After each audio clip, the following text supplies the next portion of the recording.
2v8 is back, and it has a Resident Evil spin on it, adding 3 new killers to the roster: Wesker, Nemesis, and Legion, thanks to having been hunked up in one of his skins. I'm too poor to buy it, however. Since it's Resident Evil themed, there is also a little bit of extra bits and pieces, and the return of RPD to its full size, except the library sadly. Those cowards. But with that all said and done, it's quite the bite-sized update, so let's just get into it. For the most part, there's nothing new class-wise, killer or survivor side, so instead we'll just be going into about the twists and the content the Resident Evil things add. On top of adding the original RPD and almond as well, there are now herbs around the map, a green one and a yellow one, which makes me wonder why not red, but it's likely for the fact that Resident Evil 4 Remake is the most recent game, and the fact that Wesker's got his Resident Evil 4 design as his cosmetic in this update, so who knows? Their strength is implemented like they are in the game, green being a weaker effect, and yellow being honestly kind of OP. For killers they get both a 10% haste for 20 seconds, but the green is only for you, and while the yellow is for you and your friend. But for survivor, green herb heals a health state, while yellow removes a whole hook state, which is quite insane. So hey, getting tunneled by the evil nemesis, just loop for the yellow herb. I mean, you'll still get tunneled, but at least you'll live a little bit longer. Speaking of Nemesis though, him, just like Wesker and Legion, are brand new additions to the roster, and I'll talk about the third one later. Wesker is already fun in regular Dead by Daylight. Give him an extra lunge and some smaller buffs and he's just even more fun. Right now, he's definitely one of the stronger killers. Hell, some of the people are asking for the extra one to be in base game, but for a rush killer and just being one of gaming's most iconic villains, it's just a good time to be alive if you hate Chris Redfield. Nemesis got some goofy buffs to help him get his tears up faster, by using the zombies as a good way to increase the meter while they respawn faster. Something I kinda wish they did was make the zombies faster, since the maps are way bigger, so it needed a way to give them a little more something, but just like regular Dead by Daylight, miracles do happen, and who doesn't love a 4v8? And finally, I'm gonna be 100% honest and just say I don't like the Legion in both 2v8 and base game.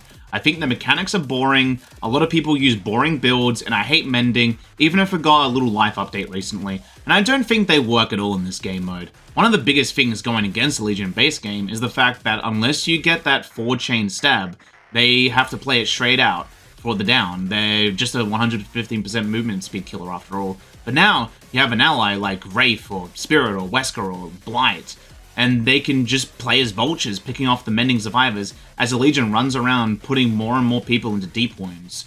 And there is, of course, counterplay. You could just stand in front of pallets and drop them, but then it comes with yet another issue that you just have half the team running both Scout or Medic, which means most of your lobbies are just 4-mans of them, which has little variety, which was already a problem in the last rendition of 2v8. Playing as Legion, on the other hand, is kinda neat, mainly for the challenge of getting that 8 stab chain, and the fact that you go so goddamn fast. But other than that, I just dislike how just being there makes the matches with them just that little more boring.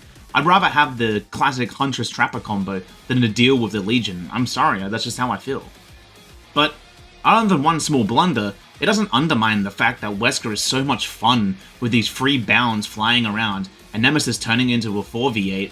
They're both great additions, which I hope can stay around even after this event's over. Something that I don't want to stay around, however. I understand why they added bots to this game mode due to the wait times to try and relieve them. However, it's still just as long, but it also dampens the experience. Bots don't play like regular survivors. They hide when they hear a terror radius. Put 2 killers and they'll be ratting half the match. They pre-drop and can be mind-gamed easily since they vault basically everything if it's vaultable and near them.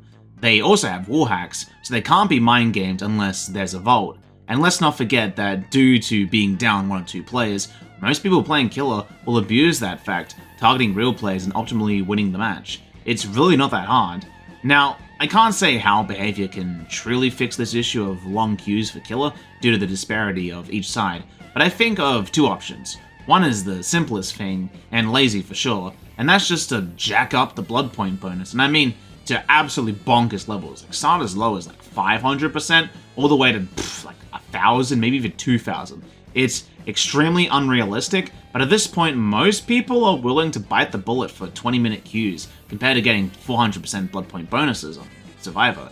which, due to how long killer queues and how fast 2v8 really is, you could just get 2 games in and can get 1 more in before you get a single killer match. And let's be honest, if you're trying to get more prestiges, what's more appealing, the killer average of 30-40,000 or one match where you can get upwards of 800,000 blood points, which is around 1 prestige? And yes, in a way, it kind of diminishes how special prestiges are in Dead by Daylight, and just how annoying it can be to dump all those blood points. And honestly, that's behavior's fault. For, well, A, making a blood point cap, and B, making blood webs just still take a long-ass time. And the second option, and one I think will be disliked, is a fast track system, akin to how Overwatch has it. So if you play 3 to 5 Survivor matches, you have a chance to get tickets, to gain priority in queues, cutting the line down to, I don't know, say like 10 minutes? But at the cost of people only queuing for killer to wait even longer, which might be disliked by people only interested in playing killer, but I think this might just be what they have to do. I just hope they don't prioritize Fog Whisperers if they go that direction. However, during the creation of this video, it seems Behavior has realized that it was a bad idea to have 2 bots and are backpedaling pretty hard. But sadly, by the sounds of it, bots will likely be here to stay, but they're going to fine-tune them, so that's something going on our side at least. But with all that doom and gloom over, let's wrap this video up. In my opinion, this is the worst rendition of 2v8. The killer editions for me are well received, except for Legion of course. The maps they added is Ormond, a good map for 2v8, and RPD, which feels like it was made for 2v8 in mind. But other than that, the event-exclusive herbs, that's it. No new Survivor changes or classes, no new killer classes, only new killers, making Survivor feel more stale due to having nothing else to do in it. Bots being introduced making your average match less fun, and the simple fact that it's likely the next 2v8 they won't be here to stay. We can enjoy the fun while we can now, but when those 2 weeks are over, we'll likely never see Wesker and Nemesis team up unless they do another crossover event, and that just sucks.